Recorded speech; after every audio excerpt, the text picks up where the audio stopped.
अहमदहु व नसल्ली अला रसूलिहिल करीम अम्मा बाद फ़ऊज़ बिल्लाहि मिनश शैतानिर रजीम बिस्मिल्लाहिर रहमानिर रहीम। मिलावट किसी भी चीज़ की हो, अनजाने में हो जाए, दीदा दनिस्ता हो जाए, जानलेवा साबित हो सकती है, नुकसानदेह साबित हो सकती है।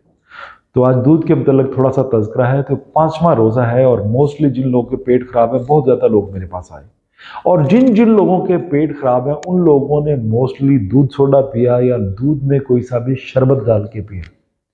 तो प्यारे भाइयों, दूध ठंडा करके इस मौसम में पीना या दूध में केमिकल मिली हुई कोई चीज़ भी यूज़ करना ऐसे ही है जैसे अपने साथ धोखा करना। तो मुतनब्बे करता हूँ, मोस्टली उन लोगों के पेट खराब है जो लोग दूध में केमिकल डाल के यानी केमिकल वाला कोई शरबत या सोडा डाल के पी रहे हैं अफ्तारी के टाइम, उनके लिए बड़ा मसला बन रहा है।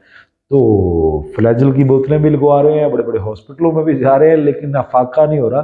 तो खुदा के वास्ते जो अल्लाह ने आपको बेनज़ीर चीज़ दी हुई है दूध, इसको आप ख़राब मत करें। आका अलैहिस्सलाम सल्लल्लाहु अलैहि वसल्लम ने फरमाया कि दूध जिस्म से खुश्की को ख़त्म करता है। तो आप तो खुश्की बढ़ाने के चक्कर पे उसे मॉडिफिकेशन कर रहे हैं कि जब किसी चीज़ को हम ठंडा करते हैं, ठंड के बाद खुश्की का दौरा शुरू होता है। तो कोशिश करिए दूध को ठंडा करके मत इस्तेमाल करिए, इसमें सोडा डाल के मत इस्तेमाल करिए, इसमें किसी किस्म का कोई शरबत डाल के मत इस्तेमाल करिए। दूध बॉयल करके हद ये है कि आप ड्राई फ्रूट का पाउडर डाल के आप इसको यूज़ कर सकते हैं। नीम गर्म इस्तेमाल करिए।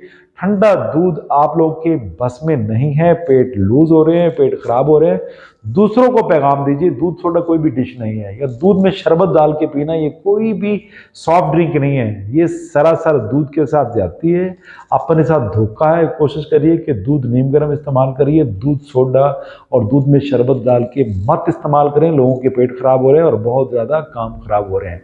ये मेरा मैसेज दूसरों तक पहुँचाइए, शेयर कीजिए ताकि उम्मत मुस्लिमा का भला हो जाए। बहुत शुक्रिया। वमा अलैना इल्लल बलागुल मुबीन। अस्सलामु अलैकुम रहमतुल्लाहि व बरकातुहू।